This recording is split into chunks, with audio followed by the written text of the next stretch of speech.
ఒక్కొక్కసారి బయటికి వెళ్ళేటప్పుడు ఒక స్నేహితుడు భుజం మీద చెయ్యేస్తాడు. ఆయన పేరు రసజ్ఞుడు. ఒక్కొక్కసారి బయటికి వెళ్ళేటప్పుడు రసజ్ఞుడిని నువ్వు వద్దులేరా అంటాడు అని విపణుడు అన్న ఆయన్ని పిలిచి ఆయన భుజం మీద చెయ్యేస్తాడు. చెయ్యేసి వెడుతుంటాడు. ఎక్కడికి ఎడతాడు? రసజ్ఞుడితో వెళ్ళినప్పుడు బహూదకము అన్న దేశానికి ఎడతాడు. విపణుడు అన్న ఆయనతో వెళ్ళినప్పుడు ఆపణము అన్న దేశానికి ఎడతాడు. అంటే ఏమిటో తెలుసా అండి? నోటితో రసజ్ఞుడు అంటే ఒక్కొక్కసారి పండు, కాయి, అన్నం, చక్కెర పొంగలి, పులిహార నోట్లో పెట్టుకుని రుచిని తెలుసుకుంటూ ఉంటాడు. అదే రసజ్ఞుడు అంటే ఆ మిత్రుడితో వెడతాడు. ఒకటే ద్వారం, రెండో దానికి ఉపయోగపడుతుంది. అది దేనికి అంటే విపణుడితో వెళ్ళి ఆపణం చేస్తాడు. ఆపణం అంటే మాట్లాడడం. పనికి మాలినవన్నీ మాట్లాడుతుంటాడు. ఈశ్వర సంబంధమైన విషయాలు తప్ప మిగిలిన అక్కర్లేనివన్నీ మాట్లాడతాడు. అందుకని ఆపణము మాట్లాడుచుండుట. ఒకే ద్వారంలోంచి ఇద్దరు మిత్రులతో కలిసి వెళ్ళి చేస్తూ ఉంటాడు.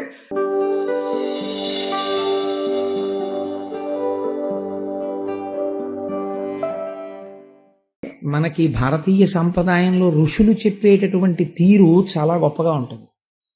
ఎందుకని అంటే తత్వబోధ చేసేటప్పుడు కూర్చోబెట్టి తత్వాన్ని మాత్రమే చెప్తాము అన్నాం అనుకోండి, చాలా మంది బాబు ఇదంతా ఏమిటో చాలా భయంకరంగా ఉందండి, ఇదంతా మాకు అందుతుందా ఏమన్నానా అంటారు. అందుకని ఆ తత్వాన్ని కథతో కలిపేస్తారు. కలిపేస్తే అదేదో వినడానికి చాలా సంతోషంగా ఉన్నట్టుగా ఉంటుంది, తీయగా ఉన్నటువంటి దగ్గుమంది వేసేసినట్టు ఉంటుంది. అందుకని నారదుడు ప్రాచీన బర్హి అనబడేటటువంటి ఒక మహారాజుకి ఈ పురంజనోపాఖ్యానాన్ని వివరించాడు. అది ఎందుకు వివరించవలసి వచ్చింది అంటే, ప్రాచీన బర్హి కేవలం ఈ శరీరమే శాశ్వతమనుకుని తాను ఈ భూమి మీద శాశ్వతంగా ఉండిపోతాననుకుని తాను ఎటువంటి మార్గములో సంపాదించినా తనని అడిగేవారు ఎవ్వరూ లేరనుకుని ఒక రకమైన అజ్ఞానములో జీవితాన్ని గడిపేస్తుంటే చాలా తొందరగా అతనికి జ్ఞానోదయం కల్పించడం కోసం మహాత్ముడైనటువంటి నారదుడు పురంజేయుడికి చెప్పినటువంటి కథకే పురంజనోపాఖ్యానము అని పేరు. అది ఎంత చిత్రంగా ఉంటుందంటే, ప్రాచీన బర్హి దగ్గరికి వచ్చి ఒకనాడు నారదుడు చెప్తాడు, నేను నీకు ఒక విషయం చెప్తాను, జాగ్రత్తగా విను. పూర్వకాలంలో పురంజనుడు అనబడేటటువంటి ఒక రాజు ఉండేవాడు. ఆయన తాను నివసించడానికి యోగ్యమైనటువంటి కోట, తాను నివసించడానికి యోగ్యమైనటువంటి రాజ్యము, వీటిని అన్వేషిస్తూ బ్రహ్మాండములన్నిటా తిరిగాడు. ఎన్నిటినో చూశాడు, కానీ ఏవి నచ్చలేదు. అబ్బాయి ఇది నాకు బాగుండదు, ఇది నాకు బాగుండదని ఏదో అద్దెకి ఇంట్లో దిగేవాడు 4 ఇళ్ళు అద్దెకి చూసుకున్నట్టు, భార్యని స్వీకరించేవాడు 20 పెళ్లి చూపులు చూసినట్టు ఆయన అనేకమైనటువంటి స్థావరములను చూశాడు. చూసి ఇవేం నాకు నచ్చలేదన్నాడు. చిట్ట చివర హిమవత్ పర్వతము యొక్క దక్షిణ కొస దగ్గర ఉన్నటువంటి ఒక దుర్గమును చూశాడు. చూసి ఇది చాలా బాగుంది, నేను ఇందులో ప్రవేశిస్తాను అనుకున్నాడు.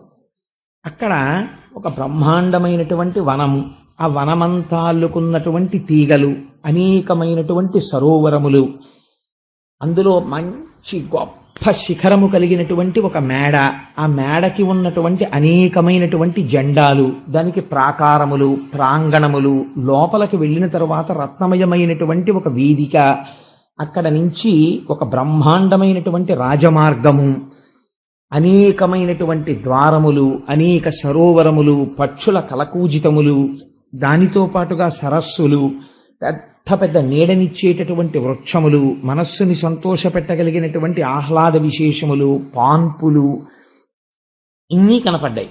ఆశ్చర్యకరమైన విషయం ఏమిటంటే, అందులో పెద్ద పులులు, సింహాలు ఉన్నాయి, కానీ అవి హాని చెయ్యవు, అవి ఎవ్వరినీ చంపవు, కానీ చాలా ప్రేమగా ప్రవర్తిస్తాయి. ప్రేమగా ప్రవర్తించి చంపవు, కానీ వాటితోటి చెలిమి చిట్ట చివరికి అపకారం చేస్తుంది. అటువంటి సాధుత్వం ఉన్న క్రూర మృగములు అవన్నీ అందులో ఉన్నాయి. అటువంటి దుర్గమును చూసి ఇందులో నేను ఉందాము అని ఆ పురంజనుడు దగ్గరికి వెడుతున్నాడు. అందులోంచి చాలా అందమై యవ్వనమంకురిస్తున్నటువంటి ఒక స్త్రీ బయటికి వచ్చింది. ఆవిడ బయటికి వస్తుంటే ఆవిడ వెనక ఒక 5 తలల పాము ఒకటి బయటకు వచ్చింది. ఆవిడ పక్కన ఒక 11 మంది కాపలా కాసేటటువంటి భటులు వచ్చారు. ఒక్కొక్కరి వెనక 100 చొప్పున సైనికులున్నారు. ఆవిడ్ని చూసి ఈయన అన్నాడు, నువ్వెవరు అని అడిగాడు. గమ్మత్తు ఏమిటంటే, పురంజనుడు తాను ఒక్కడే ఉన్నాను, ఎవ్వరూ లేరు నాతో అనుకుంటుంటాడు. కానీ ఆయన వెనకాతల అవిజ్ఞాతుడు అనబడేటటువంటి ఒక మిత్రుడు ఉంటాడు. అవిజ్ఞాతుడు అంటే తెలియబడని వాడు. ఆయన ఎప్పుడూ పురంజనుడి వెనకాతలే ఉంటాడు, కానీ పురంజనుడు ఎప్పుడూ వెనక్కి తిరిగి చూడ్డం కాబట్టి ఆ మిత్రుడు ఆయనతో మాట్లాడ్డాడు. తనంత తాను పలకరించాడు ఆ మిత్రుడు, కానీ ఏం చేస్తున్నా అవిజ్ఞాతుడు మాత్రం ఉంటాడు పక్కనే. అటువంటి మిత్రుడు ఉండగా ఆ కాంతను అడిగాడు, నువ్వెవరన్నాడు. అంటే ఆవిడంది, ఏమో నాకు తెలియదు, నా తల్లిదండ్రులు ఎవరో నాకు తెలియదు, నేను పుట్టి బుద్ధిరిగి ఇక్కడే ఉన్నాను, ఈ కోటలో ఉంటూ ఉంటాను, నువ్వు మంచి యవ్వనంలో ఉన్నావు, నా పేరు పురంజని, నీ పేరు పురంజనుడు, అందుకని నువ్వు ఈ కోటలోకి రా, వస్తే మన ఇద్దరం మానుషమైనటువంటి భోగములను అనుభవిద్దాం, 100 సంవత్సరములు నువ్వు ఇందులో ఉందువుగానివి అని. ఈ కోటకు ఒక గమ్మత్తుంది. ఈ కోటకి తూర్పు దిక్కుగా 5 ద్వారాలు ఉంటాయి. ఈ 5 ద్వారాల్లోంచి బయటికి వెళ్ళవచ్చు, కానీ బయటికి వెళ్ళేటప్పుడు మాత్రం ఒక్కొక్క కోట ద్వారంలోంచి వెళ్ళేటప్పుడు ఒక్కొక్క మిత్రుల్ని తీసుకుని వెళ్ళాలి. ఆ మిత్రులకి పేర్లు ఉంటాయి, వాళ్ళతోనే బయటికి వెళ్ళాలి. అలా వెడితే ఆ ద్వారంలోంచి ఒక భూమి చేరుతావు, ఆ దేశంలో నువ్వు విహరించవచ్చు, మళ్ళీ వెనక్కి వచ్చేయచ్చు అని చెప్పింది. చెబితే ఆయన చాలా సంతోషించి ఆవిడ్ని వివాహం చేసుకున్నాడు. వివాహం చేసుకుని వాళ్ళిద్దరూ కలిసి సంతోషంగా జీవనం గడుపుతున్నారు. ఆవిడ తింటే తను తినేవాడు, ఆవిడ పడుకుంటే తను పడుకునేవాడు, ఆవిడ ఏడిస్తే తను ఏడిచేవాడు, ఆవిడ ఆడితే తను ఆడేవాడు. అలా ఇద్దరు జీవితం గడుపుతున్నారు. సరే, ఇక్కడ వరకు చెప్పిన తర్వాతే మీకు ఈ కథ అంతా చాలా అయోమయంగా ఉంది అని అనిపించి ఉండవచ్చు. అందుకని నేను దాన్ని కొంచెం వివరణ చేసే ప్రయత్నం చేస్తాను. నారదుడు ఉట్టినే చెప్పడు కదండి ఏ విషయాన్ని. పురంజనుడంటే ఎవరో కాదు, పురంజనుడంటే మనమే. మన కథే చెప్తాడు ఆయన. పురంజనుడంటే అస్తమానం మనం ఈ శరీరంలోనే ఉండంగా కొంతకాలం అయిపోయిన తర్వాత కాలగతిలో ఈ శరీరాన్ని విడిచిపెట్టేస్తాం. విడిచిపెట్టిన తర్వాత మళ్ళీ ఏ శరీరములో ప్రవేశించాలి అన్నది నిర్ణయం జరుగుతుంది. సాధారణంగా మనుష్యుడై భోగలాలసత ఉన్నవాడెవ్వడూ కూడా నేను మళ్ళీ దరిద్రుణ్ణై పుడదాం, లేకపోతే నేను కళ్ళు లేనివాడిగా పుడదాం, చెవులు లేనివాడిగా పుడదాం అని అనుకోడు. మళ్ళీ నేను చాలా సంతోషంగా అన్ని భోగములను అనుభవించగలిగినటువంటి శక్తితో జన్మించాలనే కోరుకుంటాడు తప్ప మోక్షం అని ఎవడు అడుగుతాడు? ఎవరు అడగడు. ఎవడో ఉంటాడు కోటికొక్కడు. అందుచేత ఇటువంటి పురంజనుడు కోట కోసం వెతుకుతున్నాడు. చెట్టుగా పుట్టడానికి ఇష్టపడడం, ఎందుకంటే కదలదవి, అన్ని భోగస్థానాలు దానికి లేవు. జంతువుగా పుట్టడు. వెతికాడు. దక్షిణ దిక్కుకు హిమవత్ శృంగమునందు వేలాడుతున్న కోటని చూశాడు.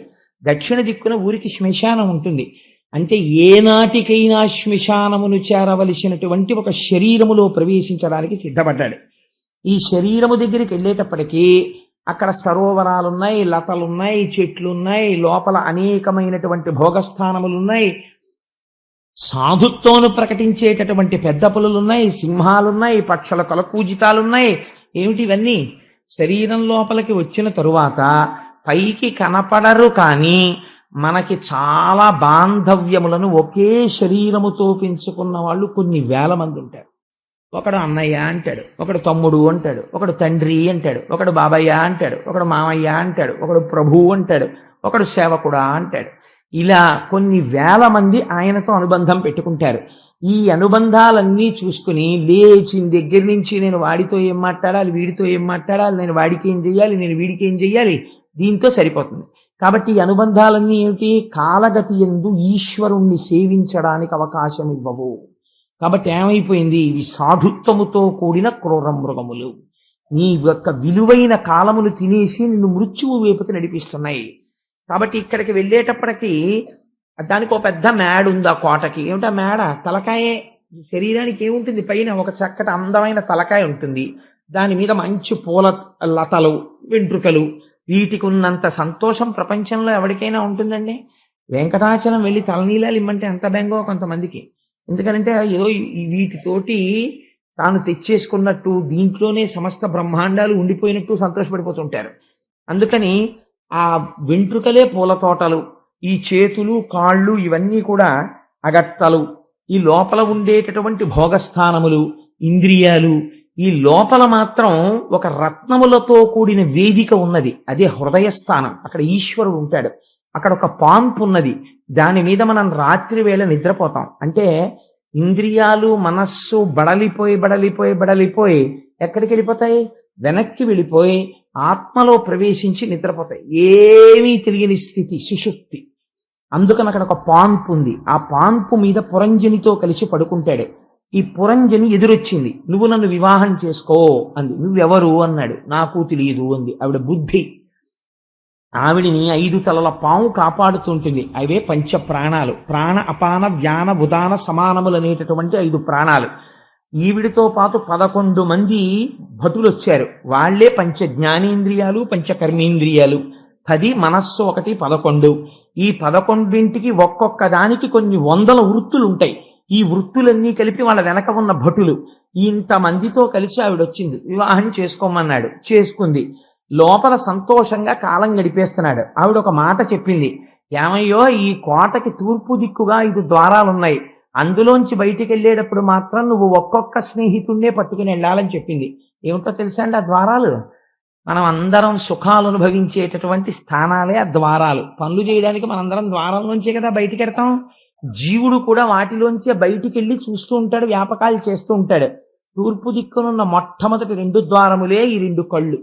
ఈ 2 కళ్ళతో జీవుడు బయట ప్రపంచాన్ని చూసి దాంతో సమన్వయం అవుతూ ఉంటాడు. 1వ ద్వారము పేరు ఖజ్యోత, 2వ ద్వారము పేరు అవిర్ముఖి. ఎంత చిత్రమైన పేరులో చూడండి. ఈ 2 ద్వారములలోంచి బయటికి వెళ్ళేటప్పుడు ఒక్కొక్క స్నేహితుడితో వెడతాడు. ఒకడు జుమంతుడు, ఒకడు మిత్రుడు. జు అంటే కాంతి, మిత్రుడంటే సూర్యుడి పేరు. మీరు ఈ కళ్ళతో లోకాన్ని ఎప్పుడు చూడగలరు? వెలుతురు ఉంటే చూడగలరు. అందుకని ఈ కంటితో ఈ 2 మిత్రుల్ని పట్టుకుని ఎక్కడికి వెడుతుంటాడు? విభ్రాజితము అనబడేటటువంటి దేశానికి వెడుతుంటాడు. వెళ్ళి ఈ లోకాన్నంతటి చూస్తుంటాడు. కాబట్టి ఇవి 2 ద్వారాలు. తర్వాత కిందకొస్తే ఈ 2 ద్వారాలు. ఈ 2 ద్వారాలకి పేర్లు నళిని, నాళిని అని 2 ద్వారాలు. ఈ 2 ద్వారాలతో బయలుదేరినప్పుడు అవధూతుడు అన్న స్నేహితుడిని పట్టుకుంటాడు. 2 స్నేహితులు ఉంటారు. ఒక స్నేహితుడితోటే వెడతాడు. ఇందులోంచి బయటికి వెళ్ళినా ఒకడే స్నేహితుడు అవధూతుడు. అవధూతుడు అంటే అంతటా తిరుగువాడు. వాయువు అన్న స్నేహితుడిని పట్టుకుంటాడు. దేనికి ఎడతాడు? సౌరభం అన్న దేశానికి ఎడతాడు. అంటే వాసనలు పీలుస్తూ ఉంటాడు ఈ ముక్కుతోటి. సౌరభం అంటే వాసన. అందుకని అవధూతుడి సాయంతో నళిని, నాళిని గుండా సౌరభం అన్న దేశానికి వెళ్ళి వెనక్కి వస్తూ ఉంటాడు. 3వది ఒకటే ద్వారం ఇది. ఆ ద్వారం పేరేమిటి అన్నారు. అంటే దీని పేరు నోరు, వక్త్రము. ఒకే ద్వారంలోంచి బయటికి వెడతాడు. కానీ వెళ్ళేటప్పుడు ఒక్కొక్కసారి బయటికి వెళ్ళేటప్పుడు ఒక స్నేహితుడు భుజం మీద చెయ్యేస్తాడు. ఆయన పేరు రసజ్ఞుడు. ఒక్కొక్కసారి బయటికి వెళ్ళేటప్పుడు రసజ్ఞుడిని నువ్వు వద్దులేరా అంటాడు. అని విపణుడు అన్న ఆయన్ని పిలిచి ఆయన భుజం మీద చెయ్యేస్తాడు. చెయ్యేసి వెడుతుంటాడు. ఎక్కడికి ఎడతాడు? రసజ్ఞుడితో వెళ్ళినప్పుడు బహూదకము అన్న దేశానికి ఎడతాడు. విపణుడు అన్న ఆయనతో వెళ్ళినప్పుడు ఆపణము అన్న దేశానికి ఎడతాడు. అంటే ఏమిటో తెలుసా అండి?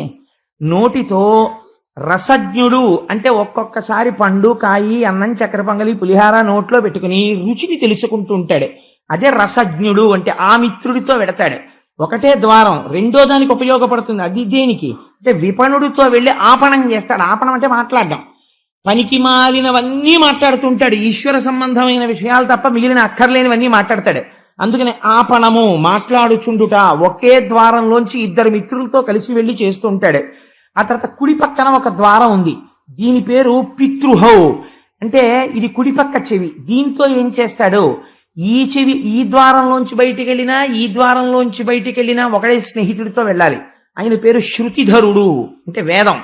దీంతో వెళ్ళినప్పుడు ఎక్కడికి ఎడతాడు? పాంచాల రాజ్యానికి ఎడతాడు. అంటే వేదంలో పూర్వభాగమైనటువంటి కర్మలని చేసి ఇక్కడ సుఖాలు కోరుతాడు, పైలోకాలలో స్వర్గాది సుఖములను కోరుతాడు. పుణ్యం అయిపోయాక కిందకి తోహేస్తారు.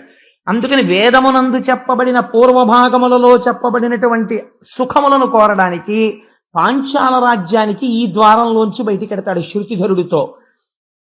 చాలా కాలమైన తర్వాత ఒక గొప్ప గురువు దొరికితే అప్పుడు మాత్రమే ఈ ద్వారంలోంచి బయటికి వస్తాడు. ఇప్పుడు కూడా శృతిధరుడి మీదే చెయ్యేసుకుని బయటికి వస్తాడు. కానీ ఉత్తర పాంచాల రాజ్యానికి ఎడతాడు. ఉత్తర పాంచాల అంటే నివృత్తి మార్గం. సుఖములు కోరుకోడు, కేవలం ఈశ్వరుణ్ణి చేరుకుంటాను, నాకు అది చాలంటాడంటే మోక్షాన్ని కోరుకుంటాడు. అది వేదము యొక్క ఉత్తర భాగం. అందుకని ఎడమ చెవి అనబడేటటువంటి ద్వారంలోంచి వెళ్ళినప్పుడు మోక్షాన్ని కోరుతాడు. ఆ తర్వాత ఉత్తరాన్నించి వెళ్ళేటటువంటి ద్వారానికి దేవహు అని పేరు. అలాగే తూర్పుకి తిరిగి ఈ కోటకి కింద భాగంలో ఒక ద్వారం ఉంది. అదే మూత్రద్వారం. దాని పేరు దుర్మధుడు. అక్కడ మదాన్ని కల్పించేటటువంటి ఆవేశం ఉంటుంది. ఆ ద్వారంలోంచి బయటికి వెళ్ళినప్పుడు దుర్మధుడి భుజం మీద చెయ్యేస్తాడు. చెయ్యేసి ఒక సుఖమనబడేటటువంటి సామ్రాజ్యాన్ని చేరుతాడు. ఏమిటా సామ్రాజ్యము? గ్రామికము. పశువులు కూడా పొందుతున్న సుఖమేదో ఆ సుఖాన్ని పొందుతున్నాడు. అందుకని గ్రామికమైనటువంటి దేశానికి వెడతాడు. పడమటన అంటే వెనక భాగమునందు ఒక ద్వారం ఉంది, మలద్వారము. అందులోంచి బయటికి ఎడతాడు. లుబ్ధకుడు అంటే ఉన్నదాన్ని బయట పెట్టడు, అసలు లోపలే కూర్చుని ఉంటుంది, బలవంతంగా తోస్తే బయటికి ఎడుతుంది. అందుకని దాని పేరేమిటి? వైశసము. 2 రకాలుగా పెడుతుంది. అలా బయటికి వెళ్ళేది మలద్వారం ఒకటి. రెండవది నేను వెళ్ళను అని జీవుడు పట్టు కూర్చుంటాడు. ఈ పురాన్ని బలవంతంగా తీసేస్తారు ఇందులోంచి. అంత పేచీ పెట్టి శరీరం మీద, తన భోగముల మీద, తన ఐశ్వర్యం మీద కాంక్ష పెంచుకున్న వాణ్ణి తరిమి ఇదే శరీరంలో అధోభాగమున ఉన్నటువంటి అపానవాయు మార్గం గుండా